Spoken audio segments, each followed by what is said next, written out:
জগন্নাথ আমি জ্ঞান অজ্ঞানী অনাথ তাহে তাহে জগন্নাথ আমি অজ্ঞানী অনাথ। বঢ়িয়া।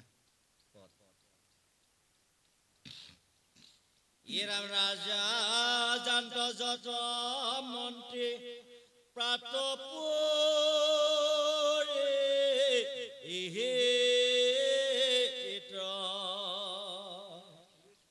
চতুৰংগ দলে লাগ লৈলে কত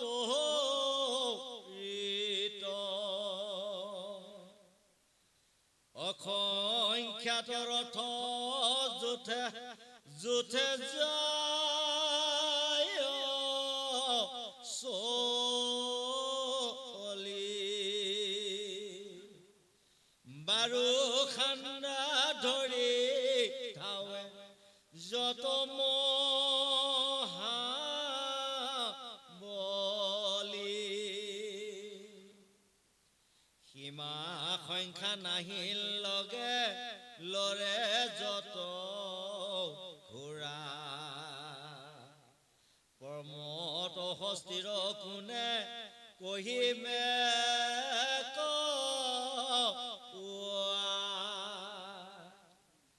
কৰ্ণে তালহানে শুনি ঘণ্টাৰ আস্ফালন পজাৰ ভিৰত যেন যায় ভূমি চাল। এতিয়া আজি আমাক শাস্ত্ৰভাগে দেখুৱাই আছে ইন্দ্ৰ দ্ৰোণ ৰজাৰ দিনে ৰাতি শান্তি নাই। যিদিনালৈ মই জগন্নাথ বনাব নোৱাৰিম আৰু এই 3টা প্ৰতিমা সাজি মই বনাব নোৱাৰিম তেতিয়ালৈ মই মনত শান্তি নাই। তেওঁ শোৱা কমি গৈছে বা টোপনি কমি গৈছে কেৱল ভগৱন্তৰ চিন্তাত। আৰু তেতিয়া ৰাইজত ক'লে কোনে কেনেকৈ যোৱা মানে সাগৰৰ পাৰত জেগা এটা বিচাৰি যাব লাগিব, কেনেধৰণে জগন্নাথৰ মূৰ্তি বনাম তাৰ এটা সীমা সংখ্যা মানে চাব লাগিব। তেতিয়া তেওঁ ৰজা প্ৰজা পাত্ৰ মন্ত্ৰী ঢোল ডগৰ নানা ৰকমৰ বাদ্য ভণ্ডই আজি গৈ আছে সাগৰৰ পাৰত ক'ত জেগা এটা ভাল জেগা এটা পাম, য'তে পাম ত'তে এটা ডাঙৰ যজ্ঞ কৰিম আৰু যজ্ঞ কৰি যেতিয়া প্ৰজাসকলক শান্তি দিম তেনেহ'লে তাত ভগৱন্ত তুষ্ট হ'ব আৰু তুষ্ট হোৱাৰ লগে লগে মই জগন্নাথ মূৰ্তি বনোৱা সুবিধা এটা পাম, হয়নে? সেইটোৱে আমাক দেখুৱাইছে আমিও ভগৱন্তক আমি তেওঁৰ পৰা কিবা বস্তু আদায় কৰিবলগীয়া হ'লে আমি কাক প্ৰথমে সন্তুষ্ট কৰিব লাগিব? ভকতক, হয়নে গোসাঁই? সেইকাৰণে দেৱঋষি নাৰদে প্ৰভু ভগৱন্তক সুধিছিলে নহয় আপুনি ভাল পায় কাক? তেতিয়া ভগৱন্তই কৈছে কৃষ্ণই কৈছে ভকতে ভাল পায় যাক মই ভাল পাওঁ তাক। যিজন মানুহ ভকতে ভাল পাব সেইজন মানুহ মই ভাল পাম।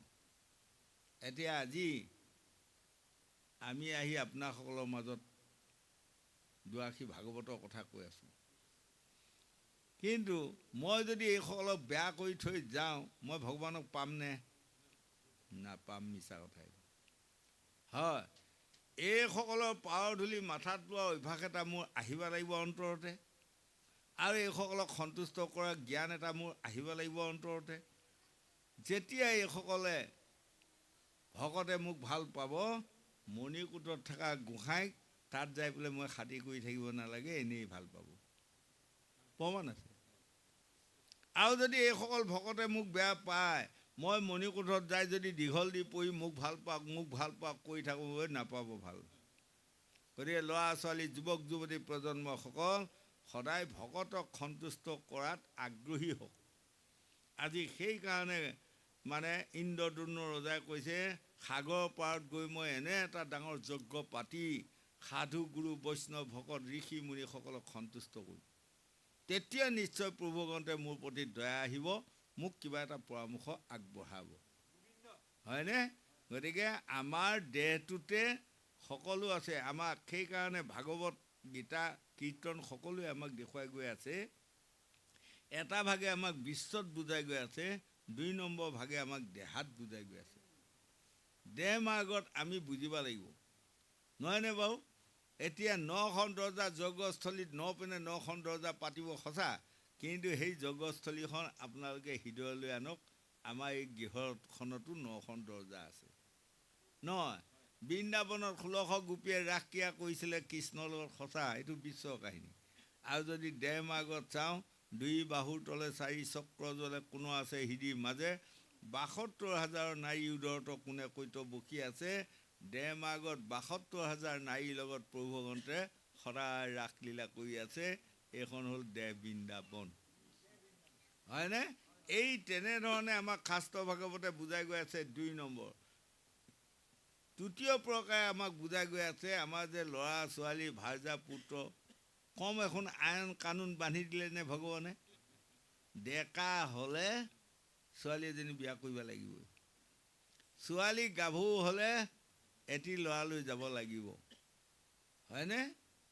আপোনাৰ ছোৱালীজনী বা তেওঁৰ ছোৱালীজনী বা তেখেতৰ ছোৱালীজনী গাভৰুলৈ পঢ়া শুনাই BA পাছো কৰালে, তাৰপাছত হেনো পঢ়িব নোৱাৰা হ'লনে? হে? নহয়, এয়া প্ৰভু ভগৱন্তৰ কানুন, সংবিধান বনাই দিছে, যাবাই লাগিব। আৰু তেওঁলোকৰ কি একেগৰাকীয়ে মাইকী মানুহ, একেগৰাকীয়ে মতা মানুহ নহয় জানো? নহয়নে? কালি কেঁচুৱা আছিল, তেতিয়া কি কৈছিলে এইজনী কেঁচুৱাজনী? যেতিয়া অকণমান ডাঙৰ হ'ল বোলে এই ছোৱালীজনী। যেতিয়া গাভৰু হ'ল বোলে গাভৰুজনী। বিয়া দিয়াৰ লগে লগে বোলে আমুকৰ ঘৰ বোৱাৰীজনী। দেখিছে? মানুহ একেজনীয়ে, নাম বদলি খাই গৈ আছে। তাৰপিছত ল'ৰা বা ছোৱালী এটা হোৱাৰ লগে লগে বোলে আমুকৰ মাকজনী, মাকৰ নাম পাই গ'ল। আকৌ যেতিয়া ল'ৰা ছোৱালী বিয়া বাৰু দিলে, সেইগৰাকীয়ে হ'লগৈ কি? বিয়নী। দেখিছেনে? মানুহ একেগৰাকীয়ে নহয়। তাৰপিছত যেতিয়া নাতি পুতি হ'ল, তেতিয়া বোলে কি আগৰ যুগত বুঢ়ীমাই বোলে। আজিকালি যেতিয়া ল'ৰা বোৱাৰীসকল শিক্ষিত হ'ল, বুঢ়ীমাই যেনিবা নকয় আৰু। আগৰ আমাৰ যুগৰ দিনত অশিক্ষিত আছিল মানুহবিলাক, আৰু সিহঁতে কয় নহয়, হেই আগৰ এসোপা অশিক্ষিত মূৰ্খ মানুহ, এসোপা ভাষা কয় নেকি? বুঢ়ীমাই, আটাই, বোপাই, আই, এইবিলাক কথা হ'ল নেকি? এতিয়া আমাৰ বোৱাৰীবিলাকে সেইবিলাক আমাক মানে আগৰ মানুহবিলাকক এইবোৰক মানে কয়, আগৰ মানুহ এইবোৰ নাজানে, হয়নে? উৰা পিন্ধা নাজানে, হয়। এতিয়া বোৱাৰীবিলাকে কি কয়? আপোনালোকৰ ইয়াতে অলপ চলপ কমি আছে, আমাৰ মৰিগাঁও টাউনত যাওঁ, নগাঁৱত যাওঁ, গুৱাহাটীত যাওঁ, বোৱাৰীবিলাকে কয়, এই সৰু সাৰৰ কথা কি মানিবা আহে? এইবিলাক আগৰ মানুহ একো নুবুজে। এতিয়া আমি মেক্সি পিন্ধি এনেকৈ নফুৰিলে সেয়াক ভাল মানুহ বোলে নেকি? হা? আৰু ঘৰত যদি নাইটি এটা পিন্ধি নাথাকে, সেইজনীক ডাঙৰ মানুহ বুলিব নেকি? হয় নহয় বাৰু? আকৌ এতিয়া আমাৰ বোৱাৰীসকলে কি উলিয়াইছে? বোপায়ো কাটা গ'ল, পিতায়ো কাটা গ'ল, দেউতাও কাটা গ'ল।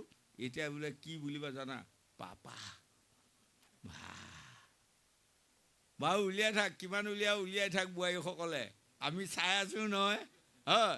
কিন্তু তথাপি তোমালোকে জ্ঞানী হোৱা, গৃহখন সুপৰিচালিত কৰা, আমি এইখন আশীৰ্বাদ কৰোঁ, হয়নে বাৰু? গতিকে দেশ এতিয়া কিমানলৈ আগুৱাই গৈ আছে, আমি আৰু বুজিবই লাগিব। সিদিনা এগৰাকী বোৱাৰীয়ে অৱশ্যে মোক এটা উদাহৰণ দিছে, গোসাঁই এইবোৰ এতিয়া আপুনি ভাল বুলিব লাগিব। মই বোলো কওকচোন বাৰু, কিয়? আগৰ যুগত আপোনালোকৰ যুগত 4 অনাত 1 কেজি চাউল পায়, আজিকালি 1 কেজি চাউলৰ দাম 50 টকা হ'ল। গতিকে এইবিলাক কথাও বুজি ল'ব অলপমান বোলে। বঢ়িয়া, মজা, হয়নে? গতিকে এয়াকে কৈছে, কথাৰ অপাক পাক, গৰৈ মাছৰ 18টা নাক। গোবিন্দ যাওক।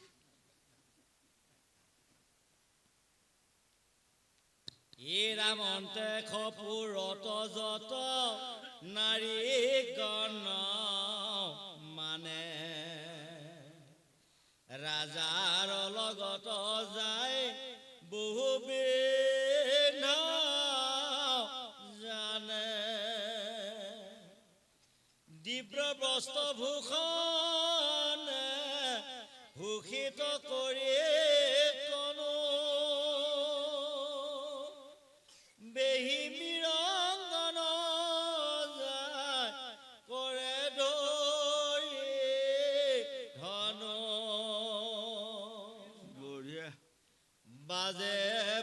বিবিধ তবল তমকিল যতে কবিতিয়া মানে লগতে চলিল তেলিমালি শিলাকতে মণি আখতাৰ চমৎকাৰ চৰাল কমাৰ কুম্ভকাৰ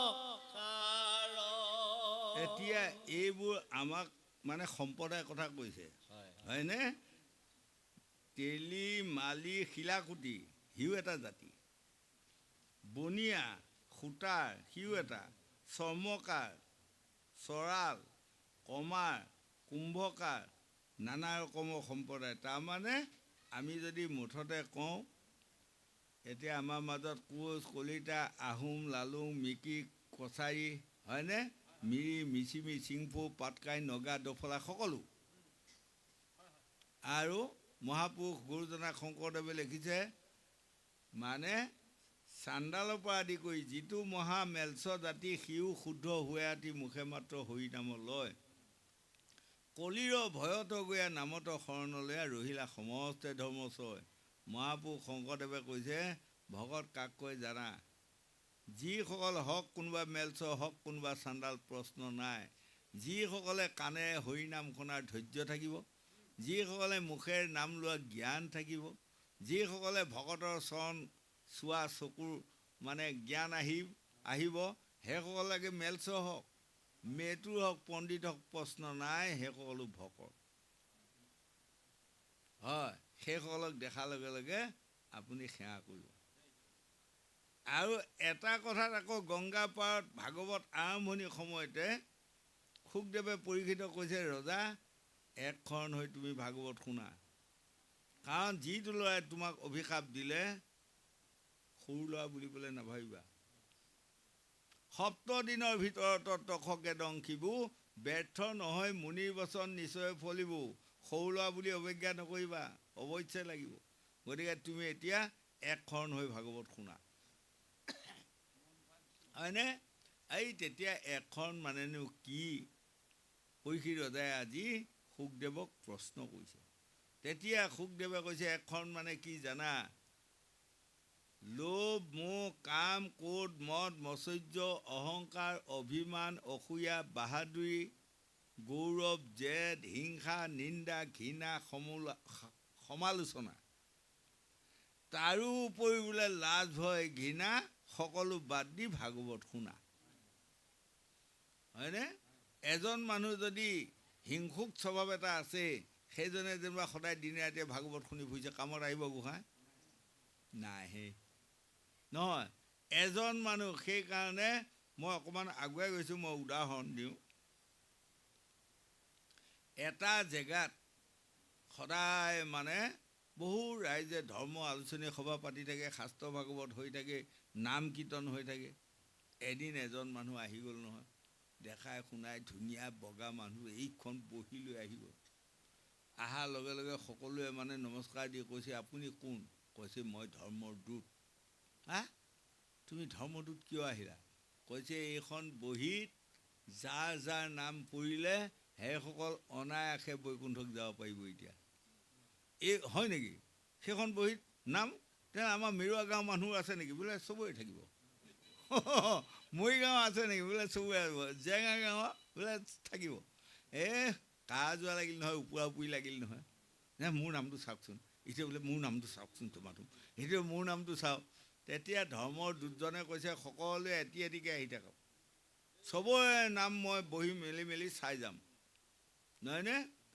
এজন মানুহে আহি কৈছে প্ৰথমে মোৰ নামটো চাওক কৈছে আপুনি কি কয় কৈছে মই বায়ন গায়ন সূত্ৰধাৰ এনেকুৱা কৰোঁ আৰু শাস্ত্ৰ ভাগৱত মই ভাল পাওঁ চাই নিলে নামটো নাই কৈছে আপোনাৰ নাম নাপালোঁ বহীত পৰা নাই কৈছে কিয় নপৰিব বাৰু মই ইমান খোলতাল বজাই ফুৰি ৰাইজৰ লগত ধৰ্ম আলোচনী সভাত হয়নে ইমান ভাল কাম কৰি ফুৰা স্বত্তেও ইয়াত মোৰ নাম নপৰা কাৰণটো কি কাৰণটো তেতিয়া চাই পেলাই মানে ধৰ্মৰ দূতটোৱে কৈছে আপুনি সকলো পিনে ভাল সঁচা, কিন্তু মানুহজন অহংকাৰী, সেইকাৰণে ইয়াত নাম সোমোৱা নাই।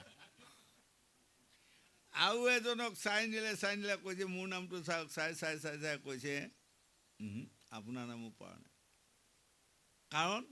কাৰণ আপুনি সকলো পিনে ভাল সঁচা, কিন্তু আপুনি হিংসুক স্বভাৱ এটা আছে আপোনাৰ গাত, সেইকাৰণে এই ধৰ্ম আলোচনীত নাম সোমোৱা নাই।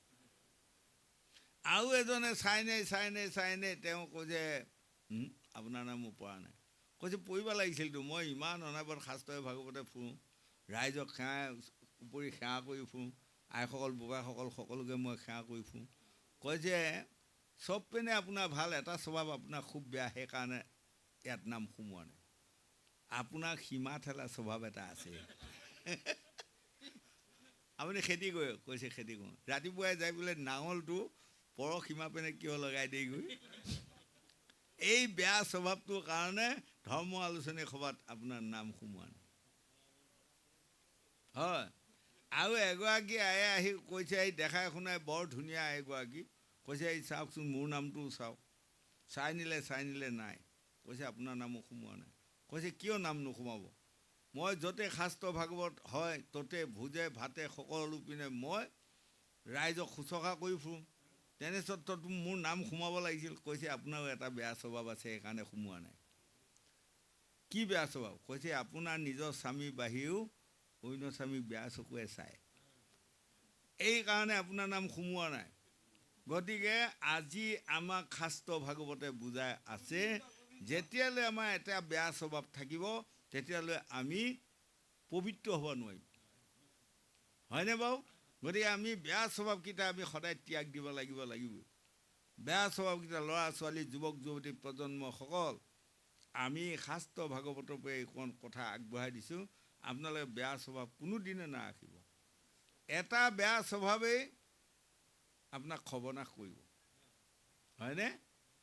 এখন গাঁৱত মানুহ এজন আছে, এয়া মানুহ গৌৰৱ এটা যদি কোনোবা আছে, তেনেহ'লে তেওঁ ভগৱন্তৰ লিষ্টত নাম নপৰে।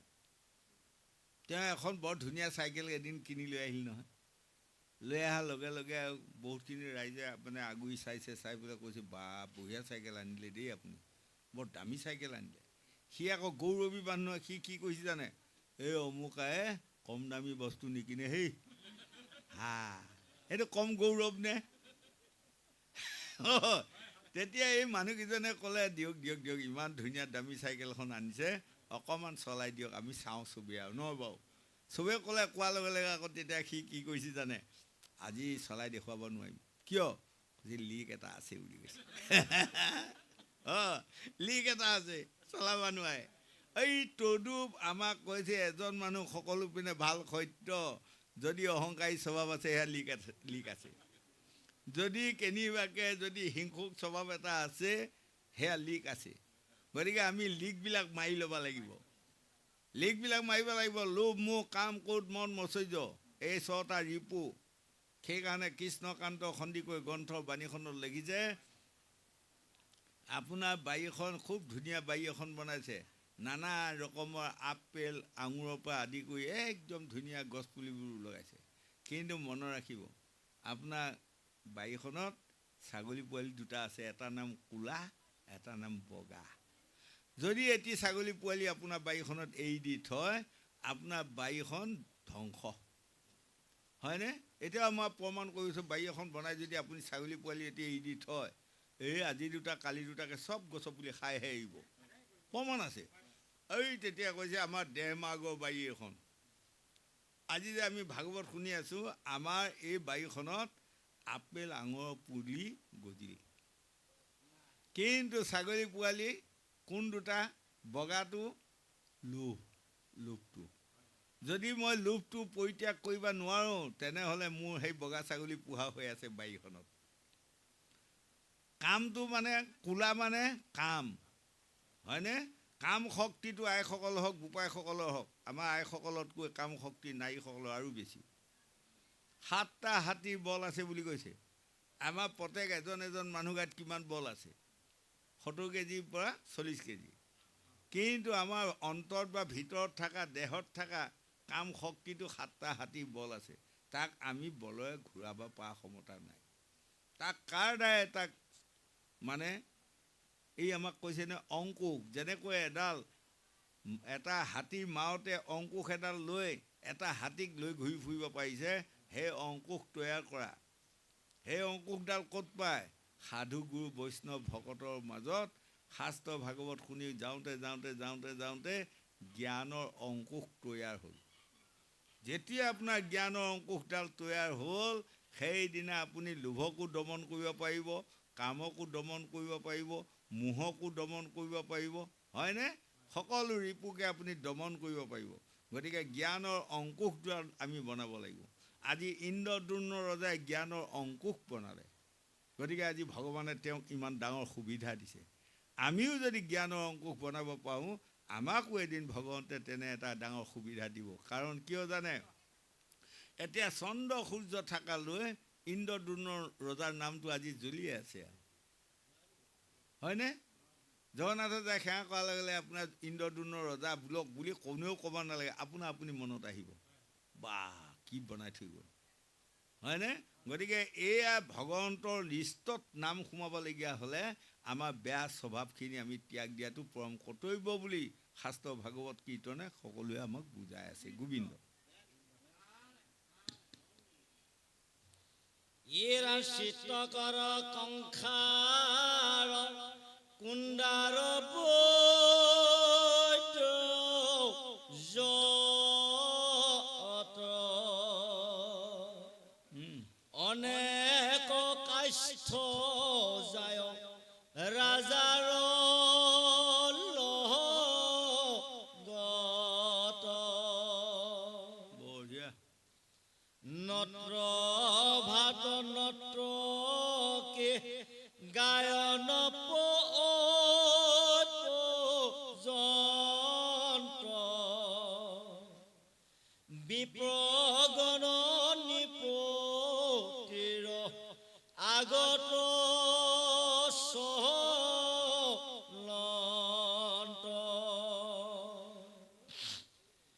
পৃথিৱীত যতে কৌ বিতিয়া গণ আছে বঢ়িয়া। 34 সজাতেও যায় নিপতে পাছে পিতৃ আগ কৰি যেন চলে প্ৰত চয় এহি মতে গৈল ইন্দ্ৰ দৈন মহাশয়।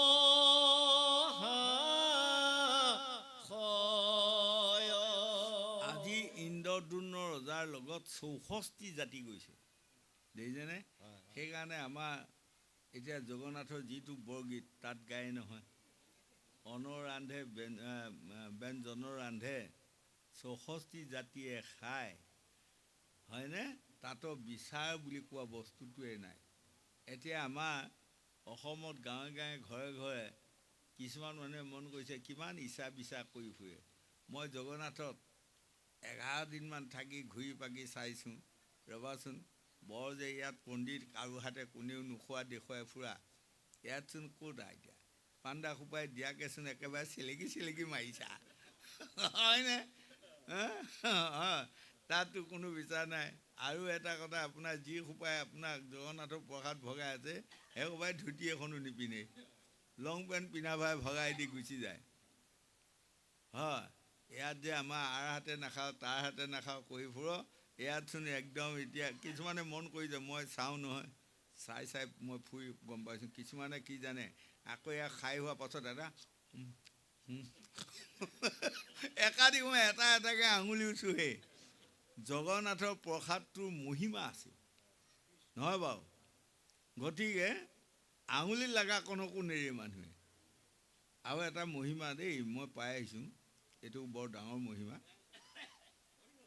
এনেকুৱা এটা হ'ব ইমান ডাঙৰ কুমাৰৰ এটা লৈ গৈছে, তাত আমাৰ মানুহ অন্ততো 40ৰ ওপৰত আছে মানুহ। মই ভাবিছোঁ এইটোৱে আনিবনে আৰু আনিব, নাই নানিলা, সেইটোৱে কিন্তু দি আছে। সেইটোৱে আৰু কিমান থাকিল নাজানো, আৰু কাৰোবাক লাগিব নেকি, কিবা লাগিব নেকি সুধি আছে, হয়নে? কাকো নালাগা। এয়া মহিমা নহয় জানো ভগৱন্তৰ? বা আমাৰ ইয়াত সেইটো সিমানটো মানে বাচনৰ অন্নখিনি ইয়াত খুব বেছি 9-10টাই খাই শেষকৈ কৰি দিব। কিন্তু সেইটো জগন্নাথৰ মহিমা। তাত আৰু বহুতকেইটা মহিমা আছে, আপোনাসকলেও পাইছে যোৱাসকলে, আৰু নোযোৱা আমাৰ ডেকা গাভৰুসকলেও যাব, এদিন তাত মহিমাটো পাব। গতিকে কাকো আমি নিন্দা কৰিব নাপায়, জগন্নাথত গ'লে চব ভকত হৈ যায়। সেইকাৰণে গংগা পাৰত শুকদেৱে পৰীক্ষিত ৰজাক কৈছে, আপুনি যে আমুকে তহুকে ভকত, তহুকে বহুকে ভকত, তহুকে বহুকে ভকত, ভকত কৰি যায়, ভকত কাক বোলে? কৈছে কলিত যিসকল লোকে একান্ত চিতে ভাগৱত শুনে সেইসকল মহাভকত। এতিয়া আপোনাসকলে এইসকলক আমাৰ আজি ভাগৱতৰ স্থলীত কিমান মানুহ বহি আছে, কোনজন ভকত কোনজন অভকত মই বিচাৰি ফুৰিবলগীয়া নাই। মই জানি লোৱা উচিত সকলো আইসকল বোপাইসকল সকলো ভকত, প্ৰত্যেকৰে পাৰ ধূলি মই মাথাত লোৱাটো মোৰ পৰম কৰ্তব্য। তেনেহ'লে আমাৰ ভকতৰ স্বৰ্ণধূলি মাথাত লোৱা হ'ব। আপোনাক কোনোবা চুৰ কৰি আহক, কোনোবা ডকাইত হওক, মইতো দেখা নাই, মোৰ কাৰণে চব ভকত হয়। গতিকে আমাৰ কিছুমান মানুহ শতকৰা 2-এজন মানুহে বহুত বিবেচনা কৰি ফুৰে, এইবোৰ আমাৰ বিবেচনা নকৰিব। ভকতত পৰে ডাঙৰ নহয়, হয়নে? বাওঁ হাতত ঘটিটো লৈ সোঁহাতে দৰ্জাখন মেলিছেগৈ মহাপুৰুষ গুৰুজনা শংকৰদেৱে। মণিকোটত সোমাব, ইতিমধ্যে 3জন ভকত আহি গ'ল। অহাৰ লগে লগে দৰ্জাখন মেলি এইপিনে চোৱাৰ লগে লগে দেখি পেলাই মানে আৰু মণিকোটত নোসোমাল আৰু। আহি 3জন ভকতৰ লগত মানে কথা বতৰা হৈ আছে। থাকোঁতে তেতিয়া এজনে কৈছে, গুৰুজন যাওক আপুনি মণিকোটৰ পৰা সোমাই আহক। আৰু এজনে তাৰ লগতে শলাগিছে, হয় দিয়ক, দৰ্জাখন মেলা ভাই থৈ আহিলে, যাওক। তেতিয়া মহাপুৰুষ শংকৰদেৱে কৈছে, মই মণিকোটত সেৱা সৎকাৰ কৰি আহিলোঁ নহয়, চব হ'ল, ভগৱানক সেৱা সৎকাৰ কৰা হৈ গ'লতো। তেতিয়া এই বাকী 3জনে কৈছে, নাই আপুনি দৰ্জাখন মেলা ভাই এৰি থৈ গুচিহে আহিলে। সেই মহাপুৰুষ শংকৰদেৱে কৈছে, তাত এজনহে, ইয়াত যে 3জন, মই 3জনক সেৱা কৰিলোঁ, তাত ভগৱন্ত তুষ্ট হ'ল। ভকত এখে জানা মূৰ হৃদয়, মই ভকতৰ হিয়া নিশ্চয়, হয়নে? গতিকে এনেকৈ থকাৰ লগে লগে মহাপুৰুষ শংকৰদেৱৰ লিক্স দিগীয়াসকলে আহি মানে উহুমা পিঠা আৰু চাহ আগত দিছে আৰু। ভকত কিজনৰ উমা পিঠা বুজি পাইছেনে গোসাঁইসকলে? অঁ, পিঠাগুড়িয়ে হয়, চাহৰ লগত খাই মজা লাগে। দৈ গাখীৰততো আৰু মজা লাগে, কিন্তু এতিয়া দৈ গাখীৰ খালি মানে দিগদাৰী কৰা হৈছে। আৰু ডেকা কালত এবাৰেই খোৱা মানুহ আমি। তাৰপাছত তেতিয়া এই ভকত কিজনে কৈছে, আইগৰাকী এতিয়া নালাগে যাওক, আমি অলপমান ধৰ্ম কথা বতৰা আলোচনী হৈ লওঁ, পাছত খাম, নহয় বাৰু? যাওক, সামৰি ৰাখক। তেতিয়া মহাপুৰুষ শংকৰদেৱে কৈছে, এই ভকতসকল আপোনালোকে বুজা নাই নহয়, আগেই চাউল কথা, পাছত কৃষ্ণ কথা। হয়নে? খাই বৈ যদি ইঞ্জিনটো মানে মজবুত হৈ থাকে, ঈশ্বৰৰ কথা বঢ়িয়াকৈ ওলাই থাকিব। গতিকে চিন্তা নকৰি মই উহুমা পিঠাই চাহে খাই লওঁ, লোৱাৰ পাছত আমি তেতিয়া শাস্ত্ৰ ভাগৱতৰ কথা কাঢ়িম, হয়। গতিকে প্ৰভু ভগৱন্ত তাৰ এটা প্ৰমাণ আমাক দেখুৱাই দিলে কোনখিনিত, অম্বৰীশ ৰজা আখ্যানটো, নহয়নে? যেতিয়া দুৰ্বাসা মুনিয়ে, মই চমুতে কৈছোঁ, দুৰ্বাসা মুনিয়ে গৈ অম্বৰীশ ৰজাক অভিশাপ দিলে, কীৰ্তানলে তোমাৰ শৰীৰটো ভস্ম কৰক। লগে লগে ব্ৰহ্মশাপ কীৰ্তানত আহি গ'ল। যোৱাৰ লগে লগে অম্বৰীশ ৰজা মহাবিষ্ণু ভক্ত, বিষ্ণু বিষ্ণু স্মৰণ কৰি একেমতে আছে, কৰক আৰু প্ৰভু, মই বোধহয় পৰজন্মত কিবা দুখ ভুল অপৰাধ কৰিছিলোঁ আজি, গতিকে ঋষিয়ে শাপ পালোঁ। যেতিয়া বিষ্ণু বিষ্ণু স্মৰণ কৰাৰ লগে লগে বৈকুণ্ঠত বিষ্ণু বহি আছে, আসনখন লৰচৰ হৈ গ'ল। তেতিয়া বিষ্ণুৱে তলৰ ফালে চাই দেখে যে মহাধৰ্মিষ্ঠ ভকত, মহাবৈষ্ণৱ অম্বৰীশ ৰজাক বিনা দোষত দুৰ্বাসামুনিয়ে অভিশাপ দিলে। লগে লগে বিষ্ণু চক্ৰ আহিয়ে গ'ল নহয়।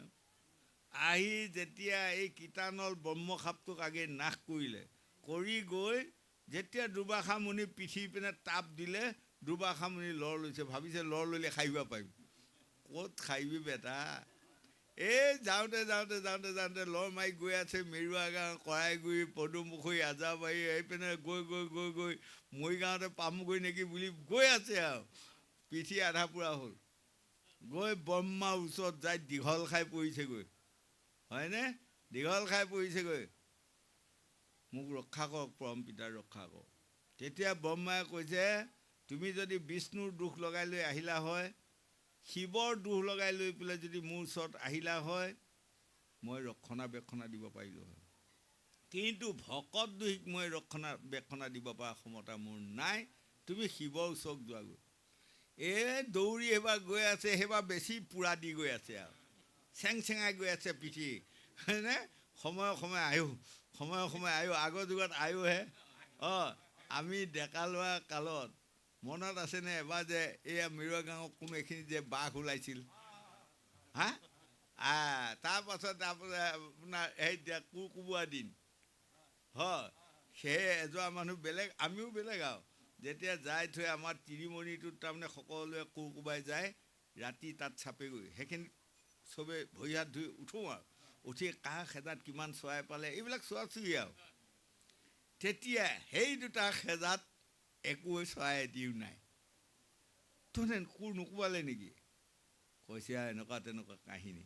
তাৰপাছত সিহঁতে গৈ থাকোঁতে থাকোঁতে অকণমান এচিয়া হৈ যাওঁতে লগৰটোৱে তাক ক'লে কি, চাই চাই ইপিনে যাবি, সিপিনে দুৱে হৈ নাযাবি, সেয়া মেৰুৱা গাঁৱত বাঘ ওলাইছে, শুনা নাই? হয়নে? এই মানে জুই যোৱা লৈ ফুৰাটোৱেহে কৈছে, মেৰুৱা গাঁৱত বাঘ ওলোৱা শুনা নাই, গতিকে মই এতিয়া চাই চাই ইপিনে ফুৰিছোঁ। ইয়াৰ এই খেজা লৈ যোৱা ভাৰ লোৱাটো আৰু ভয় লাগিল। তাৰপাছত তাহাঁতৰ মানে এনেই ককাই ভাই, গাঁৱলীয়া সময়ত কাকাই ভাই এনেকুৱা মাতে। অলপমান যোৱাৰ লগে লগে যেতিয়া সি অকণমান চৰাই এটা দুৱে দেখি অকণমান জোৰে যোৱাৰ লগে লগে খেজাটোৱে পিঠি পেনে ঢাপকৈ মাৰি দিলে নে নাই? তেতিয়া সি কৈছে, কাকাই পালেও, কাকাই বাঘে পালে, হাতখন মাৰি দিছে, বাঘে হাতখন মাৰি দিছে মোক। মানে তেতিয়া লৰ মাৰি যেতিয়া খেজাটো আৰু ঢপ ঢপ ঢপ ঢপকৈ লাগিছে, সি ভাবিছে বাঘে মানে হাত মাৰি দি গৈছে। সেইমতে ফুৰি ফুৰি গুচি আহিলে, কোৰ কোবোৱা নহ'ল, তাহাঁতৰ চৰাই এটাও নাই, হয়নে? এই যেতিয়া শিৱৰ ওচৰত যায় দীঘল খাই পোৱাৰ লগে লগে শিৱই কৈছে, বিষ্ণুৰ দুখ লগাই পেলাই যদি মোৰ ওচৰত আহে, তাক মই ৰক্ষা কৰিব পাৰিম। ভকতৰ দুখ মই ৰক্ষণাবেক্ষণা দিব পৰা ক্ষমতা নাই, তুমি বিষ্ণুৰ ওচৰত যোৱা। লগে লগে বিষ্ণুৰ ওচৰলৈ গ'ল। বিষ্ণুৰ ওচৰত গৈ দীঘল খাই পৰি কৈছে, প্ৰভু গোটেই পিঠি আধা পোৰা হৈ গ'ল আৰু ৰক্ষা কৰক, ৰক্ষা কৰক। তেতিয়া ভগৱন্ত বিষ্ণুৱে কৈছে, ভকতেহে জানা মূৰ হৃদয়, মই ভকতৰ হিয়া নিশ্চয়। ভকতৰ মোৰ দু আচৰণ কৰিলে নিস্তাৰ পায়, ভকতৰ দু আচৰণ কৰিলে অধোগতি যায়। মই ভকত দুইক ৰক্ষা কৰিব পৰা ক্ষমতা নাই, তুমি অম্বৰীশ ৰজাৰ ওচৰত যোৱা, যদি অম্বৰীশ ৰজাই ৰাখে ৰাখিব। লগে লগে আহি অম্বৰীশ ৰজাৰ ওচৰত দীঘল খাই পোৱাৰ লগে লগে অম্বৰীশ ৰজাই ঋষিৰ আগত গৈ চক্ৰটোক বুকু পাতি দি কৈছে, হে প্ৰভু মোকে মাৰি চাই কৰক, মোকে পুৰি পেলাওক, বামন বধ পাপত মোক নেপেলাব, গতিকে বামনক ৰাখক। ভকতৰ বাক্য ৰাখি লগে লগে বিষ্ণু চক্ৰ ঠাণ্ডা হৈ বৈকুণ্ঠক গুচি গ'লগৈ। ভকতৰ কিমান হাই পাৱাৰ, ভগৱানতকৈও সেইকাৰণে কৈছে, এই ৰাম ভকতৰ হিয়া এৰি, যায় বা কন পাৰে হৰি, লগাই আছে পাৱে প্ৰেমৰ জৰি, ভকতেহে মূৰ প্ৰাণ তান্ত বিনে নাহি আন, ভকতক লওঁ সাদৰি। যাৰ গাত ভকতৰ জ্ঞান মুঠেই নাই, তাক প্ৰভু ভগৱন্তে কোনোদিনে সাদৰি নলয়। গতিকে ল'ৰা ছোৱালী, যুৱক যুৱতী প্ৰজন্মসকল, আমি ভকত হ'ব লাগিব। ক'ত ভকত? সাধুগুৰু বৈষ্ণৱক দেখাৰ লগে লগে সেৱা এটা কৰিব লাগিব। এয়া ভাগৱতক আহিছে, এইখিনিতে আঁঠুকাৰি পেলাই সেৱা এটা লৈ থওক, লৈ পেলাই বহক ল'ৰা ছোৱালীসকলে, হয়নে? তাৰমানে এইখিনিত সেৱাটো লোৱাৰ লগে লগে সকলোৱে পাব সেইটো সেৱা। মই এতিয়া এইটো সেৱা লোৱাৰ লগে লগে মই কি কৈছোঁ, সকলোৱে পাৱাৰ ধূলি মাথাত দিয়ক, মোৰ মাথাত পৰিলে। তদু মই এজন এজনকৈ সেৱা কৰি ফুৰি সময় নষ্ট কৰাৰ দৰকাৰ নাই, হয়নে? মাত্ৰ আমাৰ বাক্যটো আহিব লাগিব, সুমৰণটো আহিব লাগিব, খোজ কটালি হাতৰ মুদ্ৰাটো আহিব লাগিব। তেনেহ'লে আমি ভকতক তুষ্ট কৰিব পাৰিম। গোবিন্দ।